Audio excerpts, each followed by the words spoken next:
और 17 वाले फॉर्म में। तो मजाक से हटके इन पे फिर से एलिगेशन लग चुका है मैच फिक्सिंग का। क्या आईपीएल 2025 में हुई फिक्सिंग? चारों इशारों में फिक्सिंग का आरोप है। राजस्थान रॉयल्स ने राजस्थान क्रीड़ा परिषद को पत्र लिखा है। 19 अप्रैल को एलएसजी वर्सेस आरआर का मैच था। लास्ट ओवर में केवल 9 रन चाहिए थे और 6 विकेट हाथ में थे राजस्थान रॉयल्स के। क्रीज पर ध्रुव जुरेल और हेटमायर थे और राजस्थान रॉयल्स ये मैच हार जाता है 2 रनों से। सेम इंसिडेंट हुआ 16 अप्रैल को आरआर वर्सेस डीसी के मैच में। एक बार फिर से 9 रन चाहिए थे, एक बार फिर से हेटमायर और ध्रुव जुरेल क्रीज पर थे और फिर से राजस्थान रॉयल्स मैच हार जाता है सुपर ओवर में।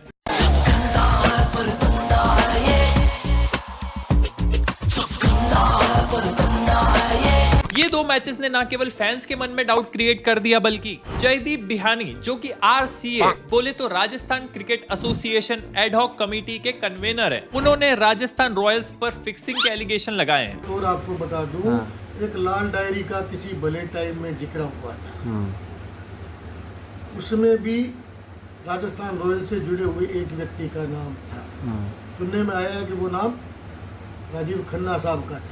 यहाँ तक कि उन्होंने ये भी कहा है कि जो टिकट सेल होती है वेबसाइट पर वो 30 मिनट में पूरी सेल आउट हो जाती है और बाद में ब्लैक में मिलती रहती है। 30 मिनट के अंदर 30,000 के स्टेडियम की टिकटें साइट पर बिक जाती है। तो वो टिकटें आपको ब्लैकियों के मार्फत मिल रही है। ब्लैकियों को 200 टिकट, 300 टिकट, 500 टिकट कहाँ से मिल जाती है? ऑब्वियसली ये काफी बड़ा एलिगेशन था तो इस पर जवाब तो आना ही था। राजस्थान रॉयल्स ने राजस्थान की गवर्नमेंट को लेटर लिखते हुए ये कहा, ये पब्लिक एलिगेशन ने राजस्थान रॉयल्स की इमेज और रेपुटेशन को डैमेज किया है। इस टाइप के स्टेटमेंट अननेसेसरी कंट्रोवर्सी को क्रिएट करते हैं और पब्लिक को मिसलीड करते हैं। इससे राजस्थान स्पोर्ट्स काउंसिलिंग बीसीसीआई की क्रेडिबिलिटी भी कम हुई है एंड इस चीज पर जल्दी नेसेसरी स्टेप्स लिए जाएं। अब इस चीज के बारे में क्या होने वाला है ये तो आगे चल के ही पता चलेगा, but as a cricket fan क्या लगता है तुम लोगों को? क्या इन 2 मैचेस को कहीं ना कहीं मैनिपुलेट किया गया है? अपना ओपिनियन कमेंट सेक्शन में जरूर बताना। गोयंका साहब बेचारे अपने फुल डिंपल बड़ा क्यूट है। डिंपल है वो। ये लीजिए। और कुछ? हाँ जा एसी लगा दे। वो एसी का कूलर चूहों ने बुक किया है आज, उनकी बैचलर पार्टी चालू है। और कुछ? चाय मिलेगी? मिल तो जाएगी लेकिन बकरे को बच्चा हुआ है, उसका दूध निकालेंगे तो बेचारा बच्चा भूखा मर जाएगा। सोच लो, बकरे की हाय लगेगी, पूरी रात सपने में मैं बचता रहेगा। बकरे का दूध नहीं पीती मैं। ओह, वैसे कुतिया भी पाली है हमने। हट हुर्र हट, तू कल पार्क में मिलना साला खड़ूस खोपड़ी का। और तू चालाक लोमड़ी की फटा हुआ स्पीकर। भाई आप क्यों झगड़ा करते हो उसके साथ हर बार? अच्छा, अभी तो एसी लगा दे बोल रहा था। भाई इंप्रेशन के लिए करना पड़ता है। तुझे लड़कियों के सारे एक्सपेरिमेंट मुझ पे क्यों करने? भाई आप सिंगल हो, खाली रहते हो। कोई शौक नहीं है सिंगल रहने का, कोई अपने टाइप की मिलती ही नहीं। वैसे तूने क्या मस्का मारा उसको? भाई मस्का नहीं मारा। तो कैसे मिले तुम लोग? बड़ी प्यारी स्टोरी है भाई। मैं एक दिन मार्केट गया था फोन कवर लेने। एक बैटमैन वाला कवर क्रेजी लगा मेरे को, लेकिन वो बैटमैन नोलन वाला नहीं था, स्नाइडर वाला था। तो मैंने वंडर वुमन उठा ली। बड़ी भारी होगी ना? 100-200 ग्राम की होगी। अबे वो लड़की से कैसे मिला वो बता, वंडर वुमन के चूचे। हाँ सॉरी। फिर मैंने कवर लिया लेकिन उसमें 2 होल थे। तेरे भी होंगे अगर तू आगे नहीं बढ़ा तो। हाँ, फिर मुझे कैफे में वो दिखी, नशीली आंखें, घुंघराले बाल, तोते जैसी नाक। काश आवाज भी सुन लेता। क्या जाकिर हुसैन जैसी आवाज थी उसकी। तबला बजाता था वो। जाने दो। फिर मैं उसको मिलने गया लेकिन तब तक वो मेरा दिल लेके बिल देके चली गई थी। फिर मैंने उसे बहुत ढूंढा, यहाँ वहाँ सारा जहाँ, लेकिन वो नहीं मिली। फिर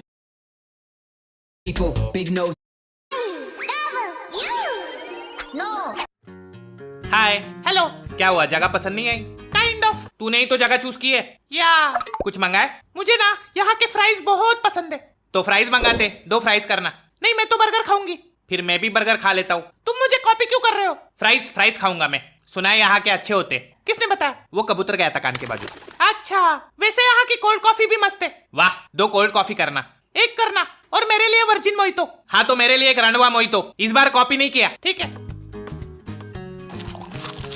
तू बर्गर खाना मंगाया तो? मैंने बोला तो था मुझे फ्राइज अच्छे लगते हैं। और बर्गर वो तुम खाओ। ठीक है। कहाँ फंस गया पता नहीं। Can I try your Ranwa mojito? दारू है उसमें, गिर जाएगी गटर में। थोड़ी सी दारू में कुछ नहीं होता, तुम ये पी लो। हाँ, मेरा रणवा पी गई। तुम्हारी चोंच बड़ी प्यारी है। कुछ नाक है वो मेरी। पंछी दिखता हूँ तेरे को? हाँ, उड़ जाओ। हाँ जा रहा हूँ। क्या रैंडम छोकरी यार। वाह, ये जगह कितनी ब्यूटीफुल है। हाँ, ये टाउन का बेस्ट कोरियन रेस्टोरेंट है। Oh, you are into Korean culture. Wow. हाँ, थोड़ा बहुत जो आए हो। वाह, आई एम एक्साइटेड। ऑर्डर करें? क्या लोगे आप? ऑनियन। तो हमारा आज का स्पेशल है bibimbap with little kimchi and जजम्बैम जैप्चे विथ मेडू एंड डुडुंगवेन ग्वाग्वत्सु एंड किम्बाप्पे hakstiomona in desert hatwok yakwakwa and bonjo panga istibuka chea kim jong un unjam king dolan thampa miss dadinglos wow ये सब सुन के तो मेरे मुंह पे पानी आ रहा है। हाँ हाँ मैं भी वही बोलने वाला था, मेरे मुंह में तो बाढ़ आ गई।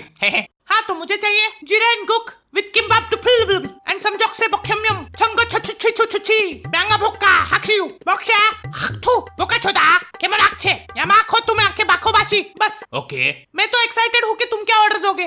पहली बार किसी कोरियन फैन के साथ आई हूँ डेट पे। हाँ हाँ यस यस मैं लूंगा डुबम ब्रज दड़ुम दुमतक दुमतक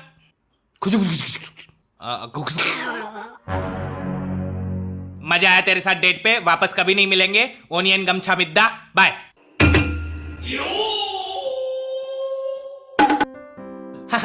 तुम्हारी ऑनेस्टी बड़ी अच्छी लगी मुझे, आई लाइक यू। मुझे डेट करेगी?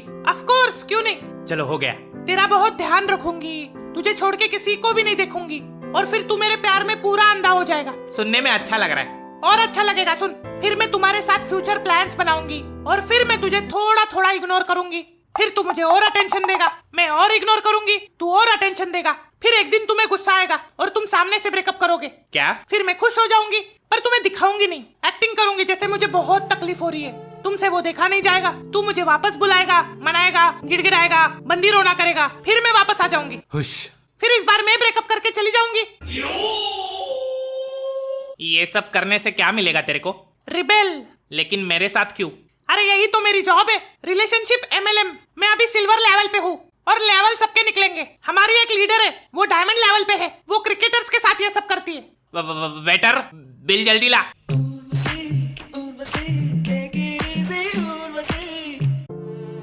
Why you sad?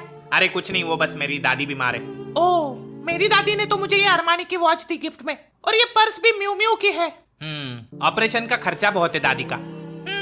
Life is rough, इसलिए कल मैंने अक्स के सॉफ्ट शूज लिए। ये देखो now my life is smooth. Last महीने डैड के गुजर जाने के बाद अभी सारी जिम्मेदारियां मेरे ही सर पे। मेरे डैड भी बिजनेस ट्रिप से गुजरात गए थे, वहाँ से उन्होंने मुझे ये शैनेल के लिप बाम लाए। सोच रहा हूँ मंदिर जाओ दादी के लिए प्रार्थना करने। हाँ मेरा भी उत्तराखंड में एक मंदिर है उर्वशी नाम का। क्या? तेरा मंदिर? हाँ लोग माथा भी टेकते हैं। इसकी हेलो क्या दादी मर गई? आ रहा हूँ मैं। हैपेंस। लास्ट वीक चौचौ भी मर गया। अच्छा तुम्हारे चाचा जी गुजर गए? No chow chow is a very expensive Chinese dog. Madam ये लीजिए, पानी से धोए। Excuse me, I have my own Fiji water imported from Fiji island itself. एक बात पूछूं? यस। अगर आपको सब कुछ फॉरेन ब्रांड का चाहिए तो लंदन देसी क्यों ढूंढ रहे हो आप? तुझे ऐसा छवि ना बांधला।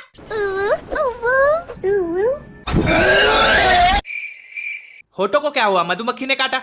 Lol this is Botox. वो क्या होता है? डॉक्टर ने मेरे होठों में बॉटुलिज्म टॉक्सिन भरा है। क्यों? सो मैं हॉट दिख सकूं। अरे रे सो सॉरी, ऑपरेशन फेल हो गया। What do you mean? खाना ऑर्डर करते? I will have croissant. हाँ मेरे लिए भी सेम क्रोसिन। क्रोसेंट। हाँ वही 2 लाना। अबे ये तो खारी है, 100 रुपए का एक खारी। घर चल तेरे को 100 रुपए में थैला भर के खारी देता हूँ। सर इसमें अंदर क्रीम होता है। क्रीम रोल का नाम सुना है? 5 रुपए में मिलता है। Sir this is French cuisine. लेकिन तूने बनाया तो इधर के किचन में ना, या कोई अंदर फ्रेंच आदमी बांध के रखा है जो हिला के क्रीम निकाल रहा है। इव डिस्गस्टिंग। डिस्कस क्या करना है? 100 रुपए का क्रीम रोल। चल बाजू में बेकरी, वहां जाते। Burger of. तू बर्गर ऑन। Fuck off. तू फक ऑन। साली इंग्लिश झाड़ती है, मेरे को भी आती है। Gen Z girl. तो इससे पहले कितने रिलेशन थे तुम्हारे? बस एक रिलेशन था। अच्छा नाइस। और रिसेंटली एक नैनोशिप में थी। वो तो कार है ना? अरे नहीं, वो छोटा सा ब्रेकअप के बाद विदाउट कमिटमेंट वाला रिलेशन। ओह ठीक है। और पॉलीहार्मनी में भी थी। ये कहाँ यूरोप में आता है? नहीं जगह नहीं है। पॉलीहार्मनी मींस तुम सीरियस एक के साथ हो लेकिन मजे 3-4 लोगों के साथ ले रहे हो। तो हम क्या है? हम तो सॉफ्ट लॉन्चिंग कर रहे हैं ना। तो अभी किसी और के साथ रिलेशन में नहीं हो ना? नहीं पागल है क्या? बस एक बंदे को ऑर्बिट कर रही हूँ। अच्छा एस्ट्रोनॉट है वो? नहीं ऑर्बिटिंग मतलब बस चेक करती हूँ उसका क्या चल रहा है। वेटर पानी लाना। तो तू अभी सिंगल है? हाँ बस 2 फ्रेंड्स है, राकेश और सुरेश। उनका क्या? कुछ नहीं, बस फ्रेंड्स विद बेनिफिट्स। अच्छा पढ़ाई में हेल्प करते होंगे? नहीं हम साथ में सोते हैं लेकिन हम सिर्फ फ्रेंड्स हैं। और कोई शिप में तो नहीं चढ़ी हो ना? नहीं बस राहुल के साथ सिचुएशनशिप में हूँ। लगता है ये कंट्री छोड़नी पड़ेगी। नहीं लॉन्ग डिस्टेंस अवेलेबल नहीं है, जुबैर है ऑलरेडी दुबई में। ये क्या चल रहा है? तुम्हें क्या चाहिए? वो पिक्चर में दिखाते लड़का लड़की गार्डन में मिलते, फिर प्यार हो जाता है, फिर पूरी लाइफ साथ में रहते। अच्छा हाँ, मैंने भी सुना था पुरातन काल में ऐसा कुछ करते थे लोग, दादी बता रही थी। मुझे तो विश्वास नहीं है, कोई माइथोलॉजिकल स्टोरी लगती है। सर पानी sir.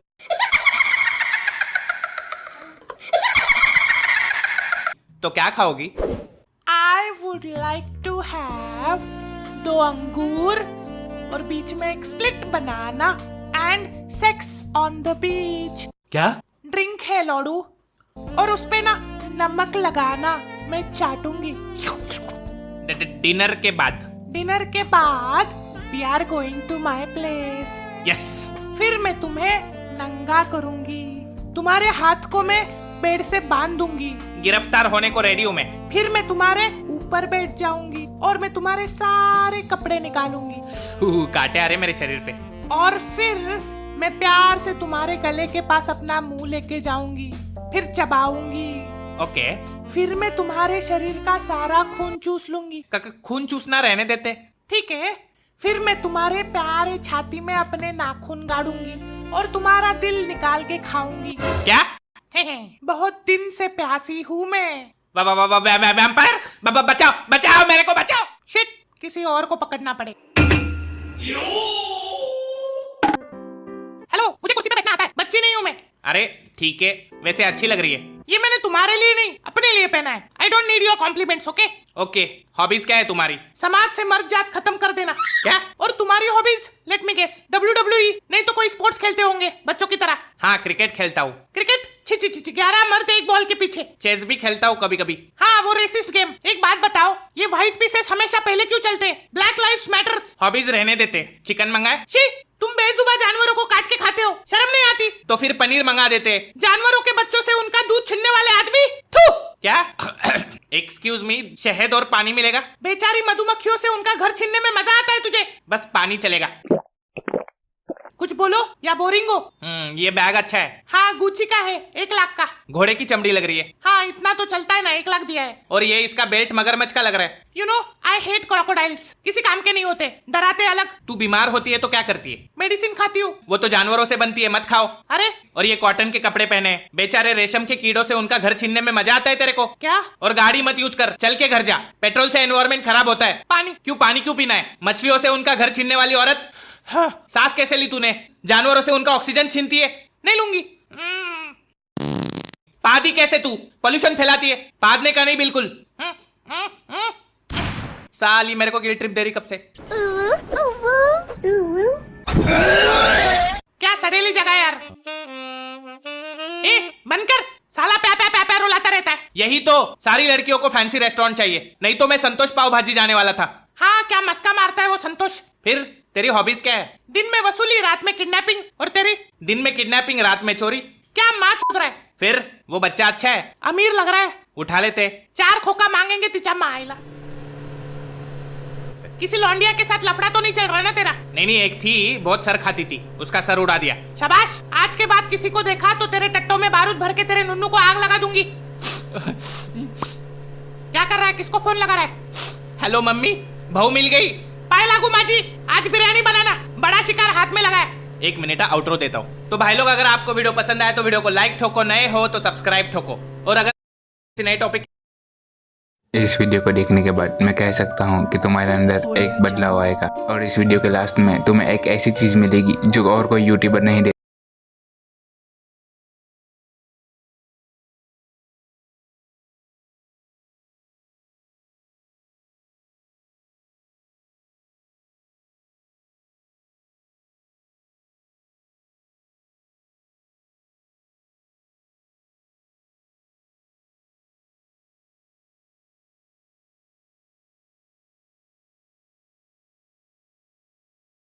So let's take a look at putting text behind a person.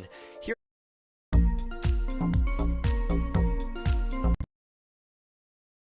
So let's take a look at putting text behind a person. Here I am inside of CapCut. We have this clip of a hiker here walking, and we are going to put text behind them. So the first thing we want to do is go to the text section here.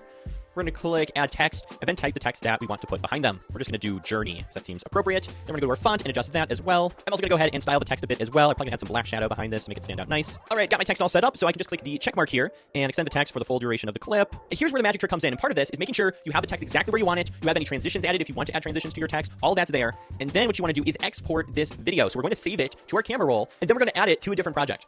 So I'm going to click create new project here. We're going to add that in. There we go, text on screen. And then what we're going to do is click overlay, and add the blank clip over the top. There we go, so like that. All right, so we have text underneath. Here's the blank clip. Increase it to cover the full screen. And then what we're going to do is click cutout, and then we're going to click remove background. And this should cut out our person. And because the clip behind them has the text effect already added, we're going to get this effect.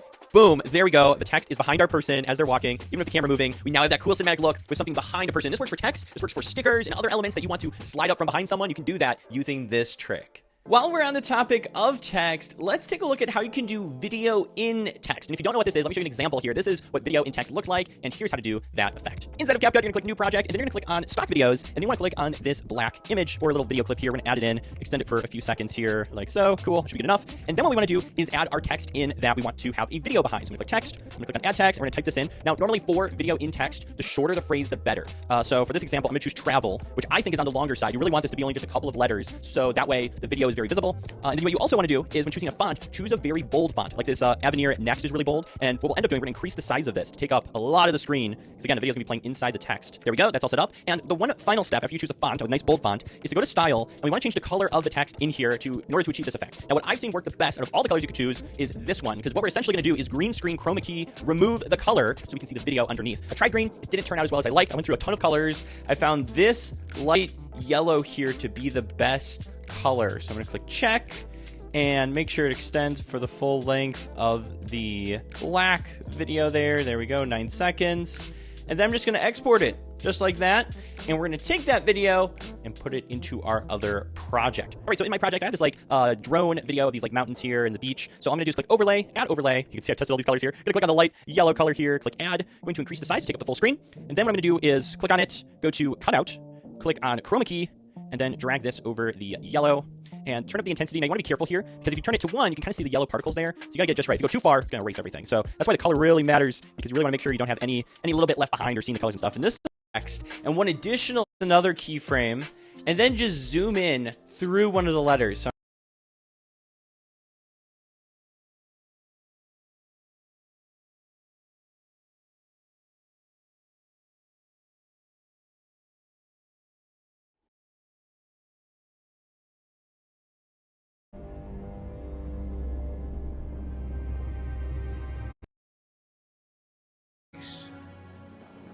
so that we all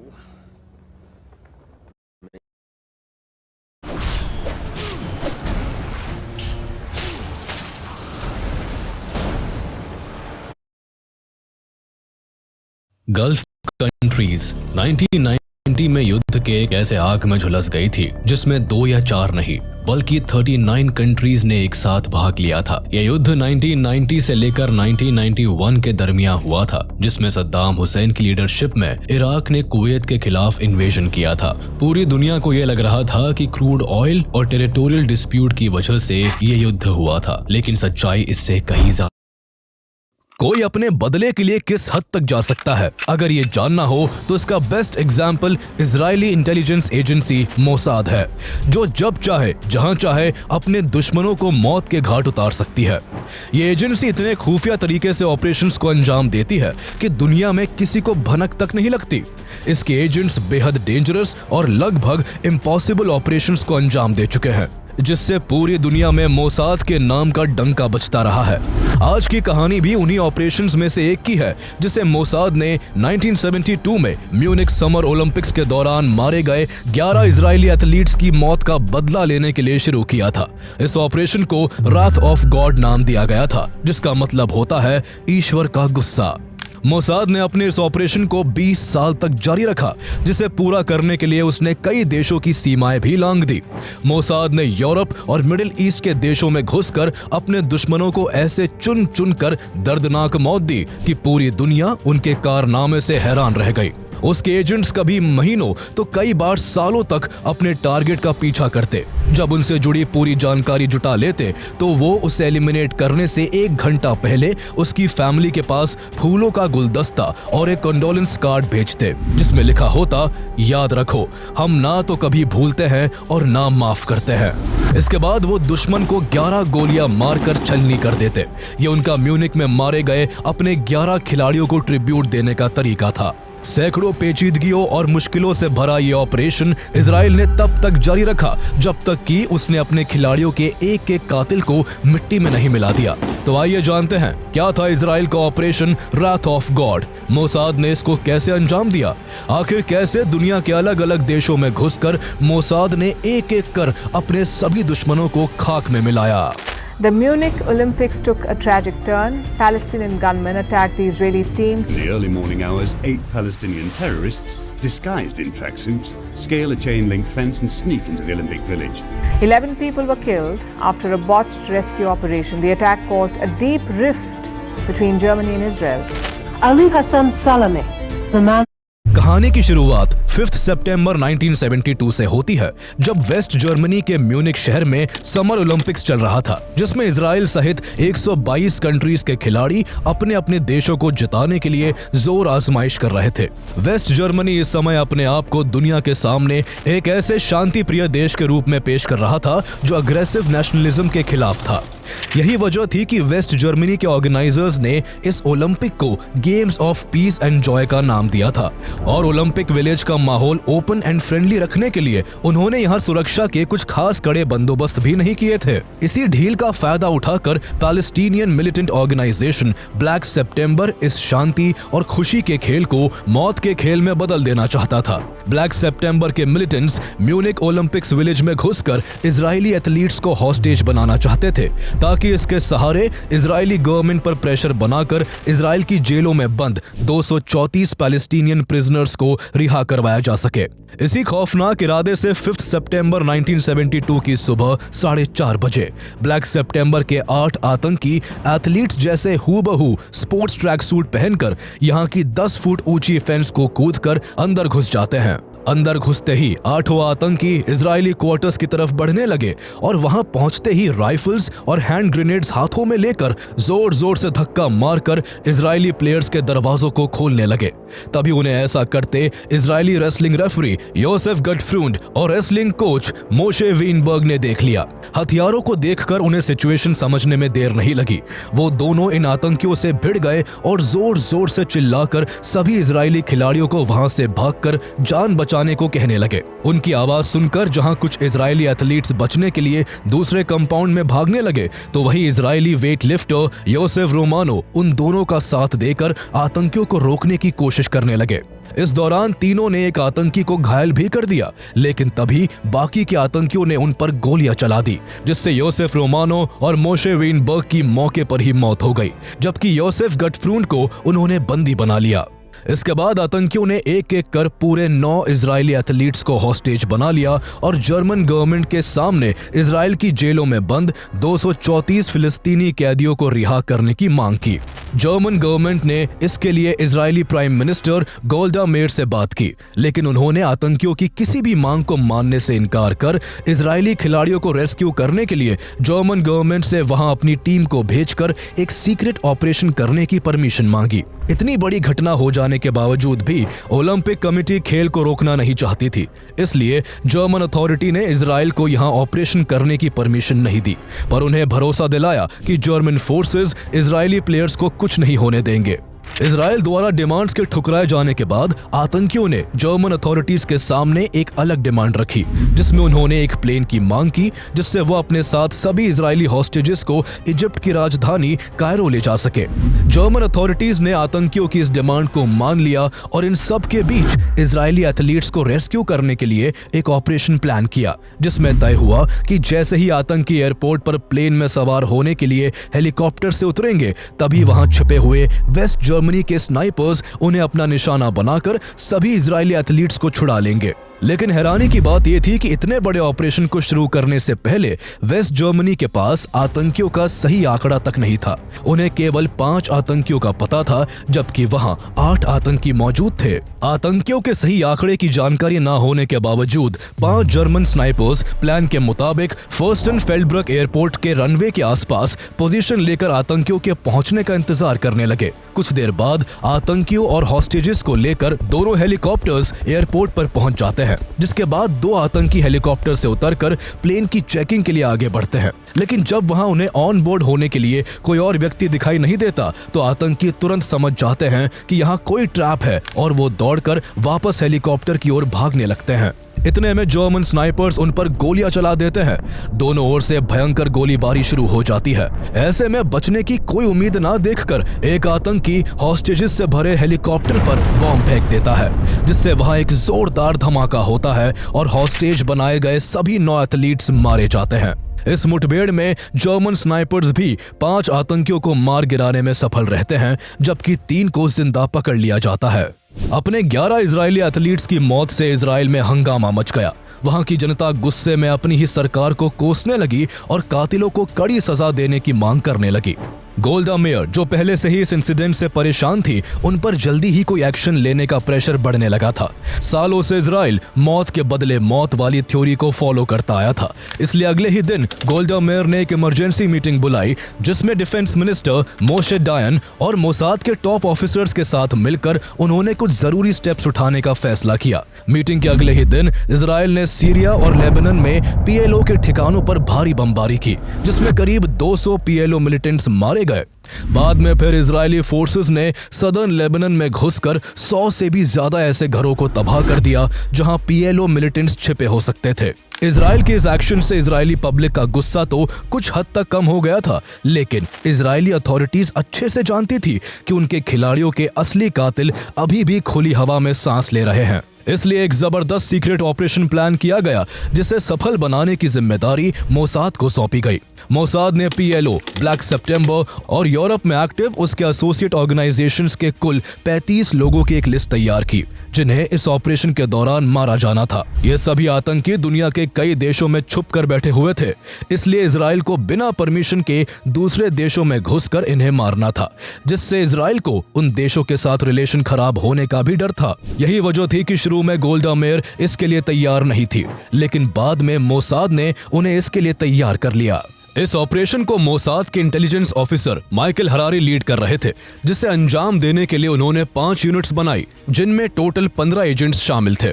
सभी 5 units का नाम Hebrew alphabets पर रखा गया था। उनकी unit LF में 2 train killers को रखा गया था, जिन्हें दूसरी यूनिट बेट के 2 गार्ड्स बैकअप देने वाले थे। तीसरे यूनिट हेथ के 2 एजेंट्स पर पूरे ऑपरेशन के दौरान सभी एजेंट्स के लिए होटल, अपार्टमेंट, कार्स और बाकी जरूरी चीजों का अरेंजमेंट करने की जिम्मेदारी थी। चौथी यूनिट एन में शामिल 6 से 8 एजेंट्स का काम टारगेट का पता लगाकर उसकी हर एक्टिविटी की खबर पहली यूनिट LF और दूसरी यूनिट बेट के ट्रेन किलर्स तक पहुंचानी थी। इनका काम टारगेट के एलिमिनेट हो जाने के बाद सभी के लिए भागने का एक सुरक्षित रास्ता तैयार करना भी था। आखिरी यूनिट कॉफ के 2 एजेंट्स का काम चौथी यूनिट एन की इंफॉर्मेशन को वेरीफाई करके सभी के बीच एक हेल्दी कम्युनिकेशन स्टैब्लिश करने का था। सभी एजेंट्स को इसे बेहद सतर्कता और सफाई के साथ अंजाम देना था, ताकि इन सब में कहीं भी इजराइल का नाम ना आ सके। इसके लिए सभी एजेंट्स दुनिया भर में ट्रैवल करने के लिए फेक डॉक्यूमेंट्स और पासपोर्ट का इस्तेमाल करने वाले थे। ऑपरेशन की पूरी तैयारी हो जाने के बाद मोसाद के सभी एजेंट्स अपने पहले टारगेट की खोज में निकल गए। उनका पहला टारगेट PLO के हेड यासिर अराफत का कजिन वेल्स वेतर था, जो कि इटली के रोम में रहकर PLO के लिए ऑर्गेनाइजर का काम कर रहा था। मोसाद के एजेंट्स ने नोटिस किया कि वो केवल रात के वक्त डिनर के लिए निकलता है और वापस से अपने अपार्टमेंट में चला जाता है। कई दिनों तक वेल्स वेतर को यूं ही ट्रैक किया जाता रहा और फिर एक दिन 16 अक्टूबर की रात को जब वो डिनर करके अपने अपार्टमेंट की तरफ लौट रहा था, तभी उस पर एक के बाद एक 11 गोलियां दागकर उसे मार डाला गया। ये 11 गोलियां 11 इजरायली एथलीट्स की मौत का बदला थी। इस तरह इजराइल अपने दुश्मनों में डर बिठाकर उन्हें यह बताना चाहता था कि वो अपने सिटीजन्स के खून का बदला दुश्मनों की जान लेकर ही चुकाएगा। लेकिन मोसाद के पहले शिकार के मात्र 13 दिन बाद 29 अक्टूबर 1972 को कुछ ऐसा हुआ जिसने इजराइल का गुस्सा और भी बढ़ा दिया। इस दिन ब्लैक सितंबर के आतंकियों ने सीरिया के डमास्कस से वेस्ट जर्मनी के फ्रैंकफर्ट शहर जाने वाली लुफ्थांजा फ्लाइट 615 को हाईजैक कर म्यूनिक मैसेकर के बचे हुए तीनों कातिलों को रिहा करवा लिया। ऐसा करके ब्लैक सितंबर को लग रहा था कि उसने अपने साथियों को आजादी दिलाकर खुली हवा में सांसें लेने का मौका दिया है, जबकि इस तरह उसने मोसाद को मौका दे दिया था, जो अब कभी न कभी उन तीनों का पता लगाकर उनकी कहानी खत्म कर सकता था। अपने पहले टारगेट को खत्म करने के बाद मोसाद एजेंट्स दुश्मनों की लिस्ट के अन्य लोगों की खोज में लगे हुए थे। दिसंबर 1972 तक उन्हें महमूद हमशारी की लोकेशन का पता चल गया, जो फ्रांस में रहकर सालों से पीएलओ के लिए काम कर रहा था। मोसाद के एजेंट्स उसकी एक्टिविटीज को ट्रैक करने के लिए कई दिनों तक उसके अपार्टमेंट के आसपास छुपकर चक्कर लगाते रहे, लेकिन इस दरमियान हमशारी अपने घर से बाहर ही नहीं निकला। इससे एजेंट्स को ये तो समझ आ गया कि उन्हें उसका दी एंड उसके घर में ही करना होगा, लेकिन इसके लिए भी उन्हें उसके घर में जरूरी सेटअप करना था, जिसके लिए उसका घर से बाहर निकलना जरूरी था। उसे घर से बाहर निकालने के लिए एक प्लान तैयार किया गया, जिसके तहत एक एजेंट ने उससे एक इटालियन जर्नलिस्ट के तौर पर कांटेक्ट कर उसे इंटरव्यू के बहाने अपार्टमेंट से बाहर मिलने के लिए राजी कर लिया। तभी एक दूसरे एजेंट ने उसके फ्लैट में घुसकर उसके फोन में बॉम्ब लगा दिया। ये एक ऐसा बॉम्ब था जिसे फोन लाइन के जरिए कभी भी एक्टिवेट किया जा सकता था। हमशारी को मौत तक पहुंचाने की पूरी तैयारी हो जाने के बाद 8 दिसंबर को जर्नलिस्ट बने उसी एजेंट ने उसको फोन कर पूछा, क्या मेरी बात महमूद हमशारी से हो रही है? जैसे ही हमशारी ने हाँ में जवाब दिया, ठीक उसी समय बॉम्ब को एक्टिवेट कर दिया गया और थोड़ी ही देर बाद वहां एक जबरदस्त विस्फोट हुआ। इस जोरदार हमले में हमशारी बुरी तरह से घायल हो गया और कुछ हफ्तों के बाद ट्रीटमेंट के दौरान मर गया। यह वही हमशारी था जिसने म्यूनिक मैसेकर के अगले ही दिन एक इंटरव्यू में कहा था कि उसे अपनी जान का कोई डर नहीं है। उसे मोसाद ने अपनी जबरदस्त प्लानिंग से मारकर अपने एथलीट्स की मौत के जिम्मेदार लोगों को एक कड़ा संदेश दिया था। 2 शिकार कर चुके मोसाद एजेंट्स अपने अगले टारगेट हुसैन अल बशीर को दुनिया के चप्पे चप्पे में ढूंढ रहे थे। 1 महीने की कड़ी मशक्कत के बाद उन्हें उसके सिप्रस के निकोसिया शहर में छुपे होने की खबर लगी। वो वहां पीएलओ के ही एक एसोसिएट ऑर्गेनाइजेशन फतह के लिए काम कर रहा था। मोसाद के एजेंट्स उसके डेली रूटीन पर नजर रखने लगे और एक दिन मौका पाकर होटल के जिस कमरे में वो ठहरा हुआ था, वहां उसके बेड के नीचे एक बॉम्ब प्लांट कर दिया। 24 जनवरी 1973 की रात जब वो अपने होटल के कमरे में घुसा और अपनी मौत से बेखबर होकर सोने के लिए जैसे ही अपने बेड पर लेटा, वैसे ही बेड के नीचे रखा बॉम्ब भयानक तरीके से विस्फोट कर गया, जिससे उसके शरीर के चीथड़े हो गए और तुरंत उसकी मौत हो गई। जहां लगातार अपने दुश्मनों को मौत की नींद सुलाकर मोसाद का हौसला बढ़ता जा रहा था, तो वही वो बदले की आग में यहां तक आ पहुंचा था कि उसे अब अपने दोस्त अमेरिका की भी फिक्र नहीं थी। ये तब देखने को मिला जब मोसाद के एजेंटों ने अमेरिकन यूनिवर्सिटी ऑफ बेरूट के लॉ प्रोफेसर बसिल अल कुबैसी को केवल इस शक पर निशाना बनाया कि उन्होंने म्यूनिक ओलंपिक्स में इजरायली एथलीट्स को मारने के लिए टेररिस्ट को वेपन सप्लाई करवाए थे। एक रात जब वो पेरिस में थे, तभी एक होटल से निकलते वक्त 2 शूटर्स ने उन पर 11 गोलियां दागकर उन्हें मौत के घाट उतार दिया। एक के बाद एक अपने लोगों के मारे जाने से ब्लैक सितंबर के मिलिटेंट्स बौखलाए हुए थे और इजराइल से बदला लेने के लिए इजरायली प्राइम मिनिस्टर गोल्डा मेयर की हत्या करना चाहते थे। जनवरी 1973 में गोल्डा मेयर इटली की राजधानी रोम में पोप पॉल 6 से मुलाकात करने वाली थी। उनकी सुरक्षा को ध्यान में रखते हुए इस इंफॉर्मेशन को सीक्रेट रखा गया था, लेकिन ये जानकारी किसी तरह ब्लैक सितंबर के हाथ लग गई, जिसके बाद ब्लैक सितंबर का leader Ali Hasan Salameh गोल्डा mayor और उनके साथ आने वाले कैबिनेट मिनिस्टर्स की हत्या की प्लानिंग करने लगा। वो रोम के फ्यूमिचिनो एयरपोर्ट पर उनके प्लेन को लैंड करते ही मिसाइल से उड़ा देना चाहता था। सलामे ने इस प्लान को अंजाम देने के लिए स्ट्रेला 2 मिसाइल्स को यूगोस्लाविया से एक बोट के सहारे इटली तक मंगवाया और फिर उन्हें रोम पहुंचाकर फ्यूमिचिनो एयरपोर्ट के आसपास कहीं सीक्रेटली रखवा दिया। इसके बाद इटालियन पुलिस और मोसाद का ध्यान रोम से हटाने के लिए 28 दिसंबर 1972 को उसके साथियों ने बैंकॉक में इजरायली एम्बेसी पर हमला कर उसके 12 लोगों को हॉस्टेज बना लिया। जहां इजरायली अथॉरिटीज ने किसी तरह अपने डिप्लोमैट्स को रिहा करवा लिया, तो वही मोसाद को सलामे द्वारा गोल्डा मेयर को मारने की प्लानिंग का पता लग गया। मोसाद ने इस इंफॉर्मेशन को इटली की एंटी टेररिज्म यूनिट डिगोस को फॉरवर्ड कर अलर्ट कर दिया। इसके बाद इटालियन अथॉरिटीज ने गोल्डा मेयर के रोम पहुंचने से पहले ही फ्यूमिचिनो एयरपोर्ट की छानबीन शुरू कर दी। वहां उन्हें एक सस्पिशियस वैन दिखाई दी जिसमें कई आतंकी छिपे हुए थे। डीगोस ने तुरंत कार्रवाई करते हुए आतंकवादियों को गंभीर रूप से घायल करके स्थिति को अपने कंट्रोल में ले लिया। इस दौरान इस वैन से कुछ 6 मिसाइल्स बरामद की गई थी। साथ ही दूसरी वैन को भी न्यूट्रलाइज कर दिया गया, जिसकी छत पर मिसाइल लॉन्चर लगे हुए थे।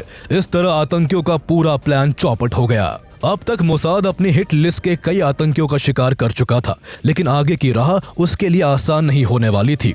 इस बार उसके निशाने पर ब्लैक सितंबर और पीएलओ के 3 टॉप लीडर्स मोहम्मद यूसुफ अल नजर, कमाल अदवान और कमाल नासिर थे, जो बेरूट में ब्रिटिश और इटालियन फैमिली की कॉलोनीज के बीच एक 7 मंजिले मकान में रहते थे।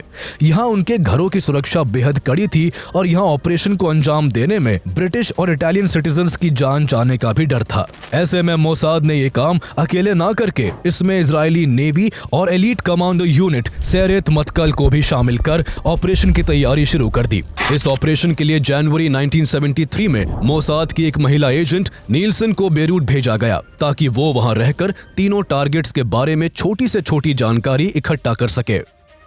उसने वहां के लोगों का ये कहकर विश्वास जीत लिया कि वो लेडी हेस्टर स्टैनहोप की लाइफ पर एक टीवी सीरीज बनाने वाली है और इसीलिए यहाँ रिसर्च के लिए आई है। वो उन तीनों आतंकियों के पास